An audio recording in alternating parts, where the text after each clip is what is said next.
What's up, guys? Alex from Street Performance here. In this video, we're going to be talking about 4 exercises that you can use and scale up one by one to create more ground force production. When I'm talking about ground force production, that is the amount of generated power you can get from the ground, which will actually convert to more distance off the tee. And this is one of the most minimalist type of programs that you can do.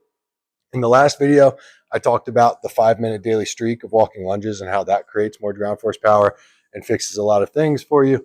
But this one is going to give you 4 exercises that address real problems that amateurs have in their golf swing and exercises that we can scale up in weight and get more comfortable with over time that are going to fix those.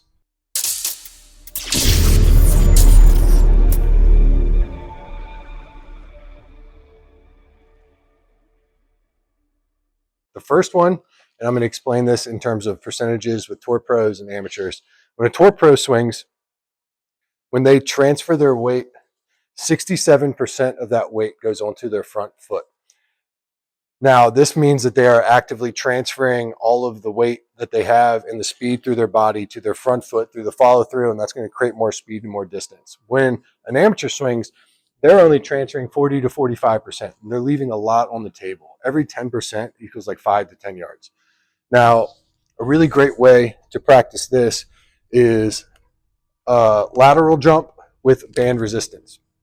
Now, you can attach this to anything. We just have these really nice sleds here with places to attach, but a regular pole, a squat rack, a tree if you're at home, your stairs, whatever you want if you have enough space. But you're going to get in here and you're going to get in this band and walk out so there's a little bit of tension already. And what we're looking for, doesn't matter what hand you are, start with the weaker side. And what we're going to be doing is practicing that transfer. So we're going to balance on one leg, load all of the weight into it, and then push off and jump as far as we can. And the idea is to land on this leg and balance afterwards.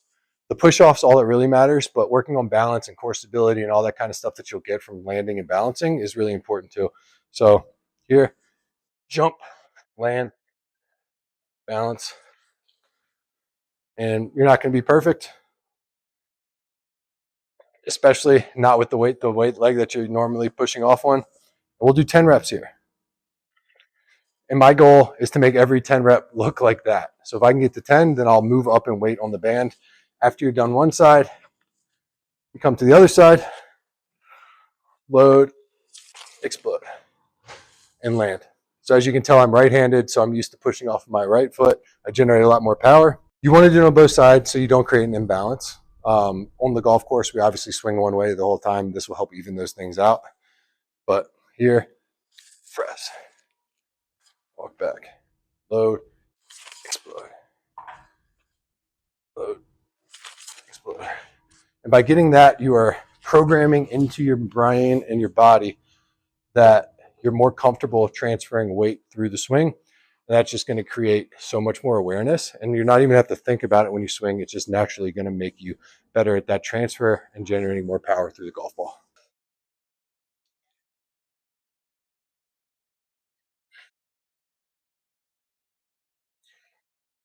Vertical force production is the next thing that I want to talk about.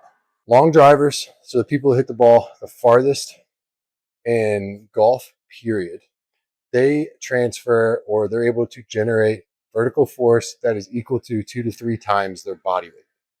Now, the exercise that I've chosen to show you here is a front squat. I pick front squats over back squats because you can't cheat a front squat. You can cheat a back squat, you can use your lower back. It can be a little bit less safe. Front squat, you generally have to use less weight, and the stronger you can get on it, you have to stay upright, you have to engage your core more. But what we're really looking for here is more vertical force. When we're doing front squats, you want to just pick a weight that's fairly comfortable, pick a rep range that's fairly comfortable.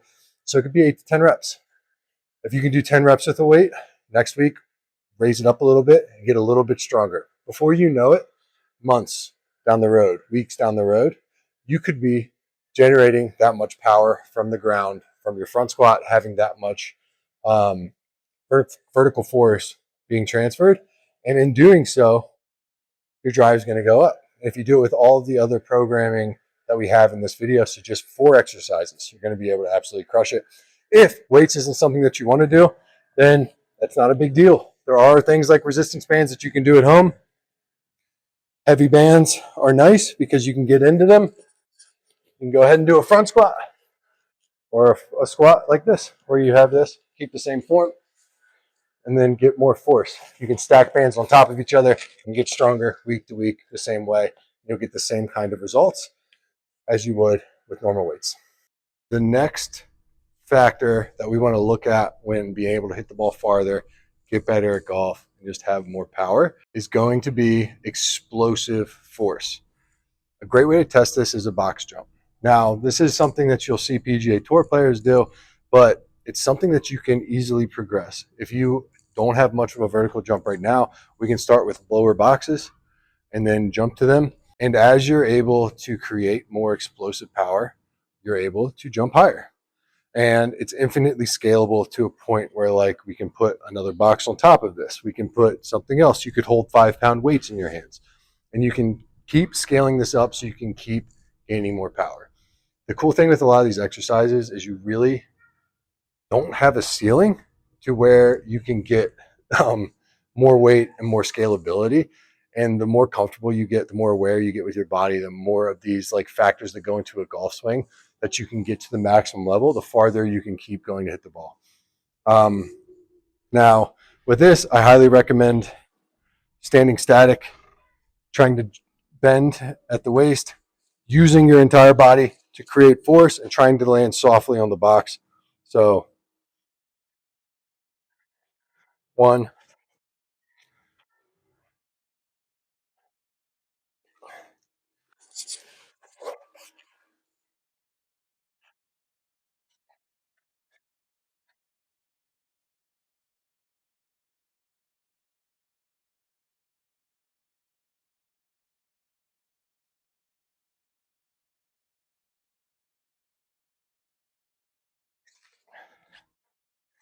and the idea is not to like stomp on the box when you get up and all that kind of stuff, but we'll do sets of 3 to 6. And every week you want to try and get a little bit higher. If you can only do 3 one week, try and get 4. If you can only get 6 one week and it's super easy, find a way to scale it up a little bit until you're able to move up to that next box. But doing this is easily scalable. Get a little bit better every single week, and you'll see your numbers go up as well. The fourth exercise is going to be a simple stability and balance exercise. I should say simple to do because it's extremely hard, but if you can scale up and be able to do 30 seconds of this exercise, then you will have better balance than like 90% of the people on this planet. But let's look at the golf side of things. 85% of people have asymmetry in their body and unstable patterns that cause things like back pain, hip pain, and poor power transfer off the tee. So this exercise is very simple. Before you start with a mat, which is like neoprene and gives some more instability, start on just hardwood floor. Shoes off for this. We're going to balance on one leg. You're going to start a timer for 30 seconds. You're going to close your eyes and then try and balance on that one leg for 30 seconds. And if you can get to a point where you are standing very still and able to balance this whole time with your eyes closed, then you are ready to move up to the mat. Now, this is not an exercise that I do a lot, and in shooting this video, it is something that I have shown myself that I have to work on, and it will go straight into my routines again. I work on stability and asymmetry through simple lifting techniques, like unilateral movements and stuff like that I lay out in my programs. But in this, all right, so my mic actually cut off in the middle of this, but what I'm explaining here is that if you're able to balance and close your eyes for the 30 seconds and able to do it completely stable and move up to the mat, and then you're able to scale that way and do it that way, then you are going to see a lot more stability in your daily life. It's going to work on your foot health, it's going to work on your ankle health and mobility. Now, take all 4 of these exercises in the rep ranges I talked about and keep scaling them up and keep getting stronger, adding bands, adding weight, adding extra height to your boxes and things like that. And you will see your ground force production and your driving distance go up. There is nothing that is holding you back. All of these can be done at home, and it is something that can work really well for you. Thank you so much for tuning in on this. I hope you got a lot of value out of it. And if you want these 4 exercises laid out in a program, go ahead and sign up for Streak.